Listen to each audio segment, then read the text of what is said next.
The Canine and Feline Behaviour Association employs Britain's top seminar experts for your professional development.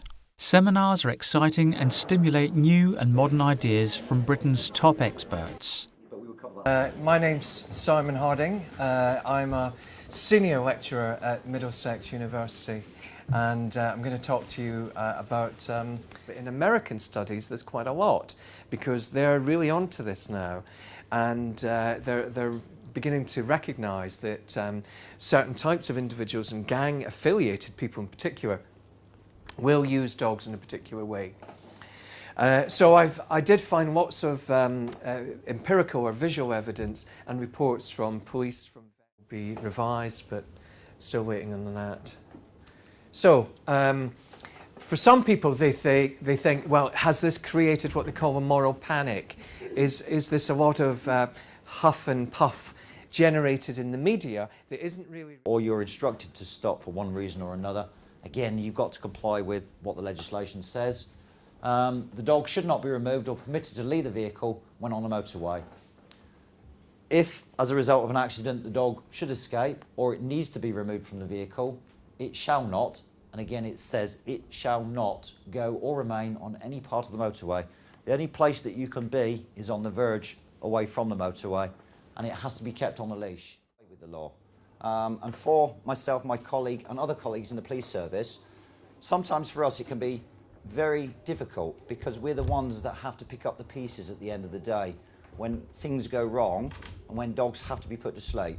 And quite often, owners come back to us and ask us to take that responsibility. So we're the ones that have to be present whilst the dog's put to sleep. So emotionally for us, it's quite draining.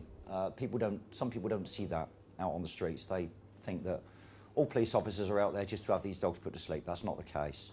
If we can do what we can to enable the dog to go back to the owner, fine. If it's a dog that can't go back for one reason or another, or they're too dangerous, then at the end of the day, we've got to think about the needs of that dog. And quite often, for those sort of dogs, there is no choice. The dog has to be put to sleep.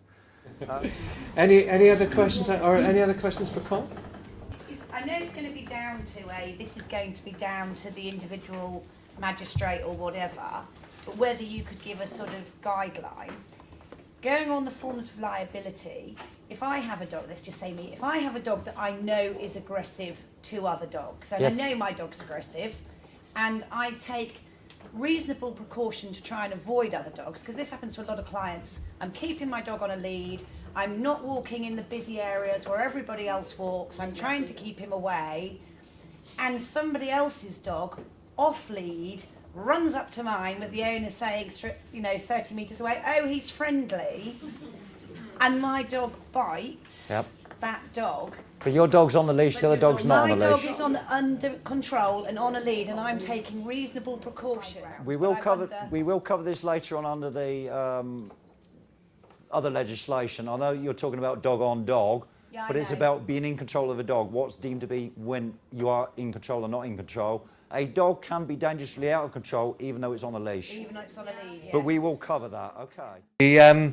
In America, there's been a huge social backlash now about all this kind of stuff. So what they're trying to do is they're trying to bring in boxers and wrestlers to front up these kind of things like knockout dog fighting. Dog fighting is animal abuse. They're trying to get these messages across, which I think is very good. This is a DVD which you can download off the web called Off the Chain. So if you wanted to, it's just full of stuff about dogs. On and off the leash, I'm a beast. No one ever going to cross me in the streets. My students laugh when I read out this stuff because you've got to do it with a real, and I can't. It's what a pit bull fight is. It's got such a high cultural recognition. He said, so, it seemed like an easy option to do it, to stage it like that. And then he said, oh, and by the way, I live in Hackney and I'm looking out of my kitchen window and into my neighbour's kitchen and I can count 1, 2, 3, 4, 5, 8 pit bulls in his kitchen. So, that's how kind of common it is. Then you've got Gerald Scarfe, who used it. And then, of course, you've got, look at this big ugly brute and this beautiful dog next to him. That's his own dog, apparently. And of course, being a researcher who is very terrier-like, I rang FIFA and said, why have you used this kind of dog, this image? But very much the hip-hop backdrop to this. This is where I suddenly start feeling very white and middle-aged. But, you know, I had to look into this as well. I spent 9 months researching the lyrics of hip-hop songs. I tell you, I can tell you. And so I know them all. I know them all. And They have a duty of care, don't they, in respect of the role that they're performing as magistrates. So therefore they are finding it easier, I think, to, rather than have the dog destroyed, go down the line of having the dog muzzled.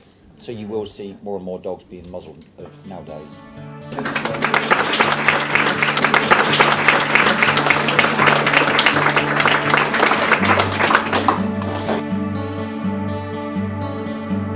CFBA venues are the best in Britain, air-conditioned and modern. The Kennel Club building in Stoneleigh Park, near Birmingham, offers great facilities. We offer coffee, tea and light refreshments at all seminars.